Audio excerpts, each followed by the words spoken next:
kami akan melaporkan hasil penelitian kami dengan skema penelitian fundamental reguler dengan judul Kemitraan Multi Pihak Berbasis ICT sebagai Strategi Pengembangan Kapasitas Badan Pengelola Perbatasan atau BNPB dalam Pengelolaan Kawasan Perbatasan Kalimantan. Kami dari tim peneliti, Ketua saya Rusdianta, anggota Bambang Pujiono, Samsinar, dan Tulus Yuniase.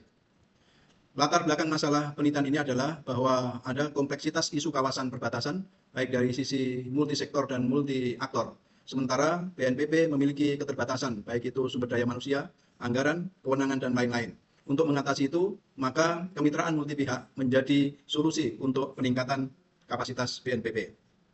Kebaruan dari penelitian ini adalah bahwa kemitraan multi pihak bisa menjadi solusi alternatif yang inovatif BNPB untuk mengelola kawasan perbatasan tanpa perubahan regulasi. Tujuan penelitian ini adalah untuk mendeskripsikan fenomena perbatasan Kalimantan dan kapasitas BNPB. Yang kedua, menganalisis makna kemitraan multi pihak, mengidentifikasi manfaat ICT, serta menganalisis kausalitas kemitraan multi pihak dengan meningkatnya kapasitas BNPB dalam menjalankan fungsinya. Masalah pengelolaan perbatasan itu ada lintas batas negara, ada pengelolaan batas wilayah negara, pembangunan kawasan perbatasan, dan kelembagaan.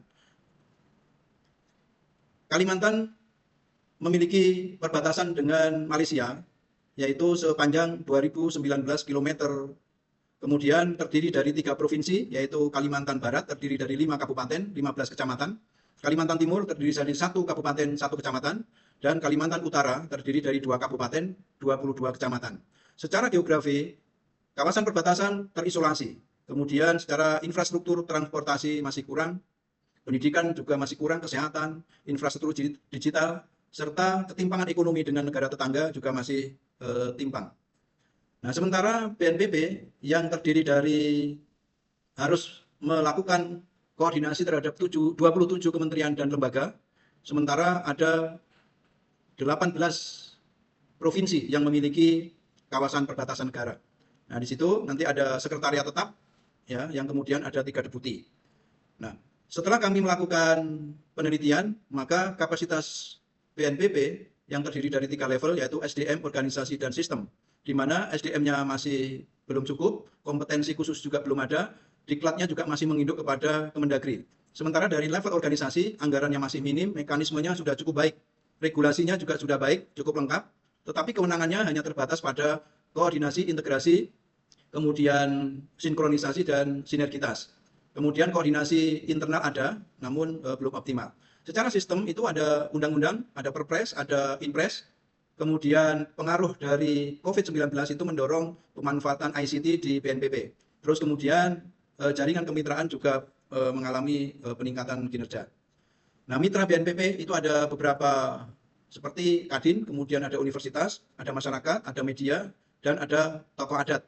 Sementara koordinasi terhadap anggota itu ada 27 kementerian dan lembaga.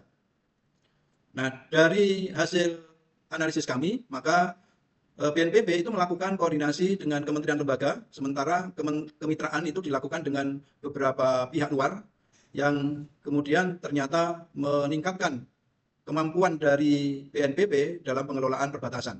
Nah, ini juga akibat dari penggunaan atau penerapan agile governance, ya. Jadi BNPB adaptasi terhadap lingkungan serta pemanfaatan ICT. Dari pemanfaatan ICT itu kemudian ternyata kemitraan multi pihak itu meningkatkan kapasitas BNPB, yaitu bisa meningkatkan simbiosis mutualisme, kemudian memanfaatkan sumber daya pihak mitra, kemudian bisa meningkatkan kinerja BNPB, meningkatkan keterampilan, gagasan, dan pengetahuan staf dari BNPB, serta memperluas partisipasi publik dalam pengelolaan kawasan perbatasan. Dari semua itu bisa disimpulkan bahwa memang masih terdapat ketimpangan antara kompleksitas isu BWNKP dengan keterbatasan sumber daya dan kewenangan BNPB. Yang kedua, BNPB masih menjadi lembaga tambal sulam atau inkremental. Yang ketiga, kemitraan multi pihak menjadi agile governance, kemudian menjadi kebijakan inovatif dan inovasi institusional untuk mengatasi keterbatasan sumber daya dan otoritas BNPB. Yang keempat, kemitraan multi pihak dapat meningkatkan kapasitas BNPB. Dan yang kelima, ICT membantu kinerja koordinasi internal BNPB dan kemitraan dengan eksternal.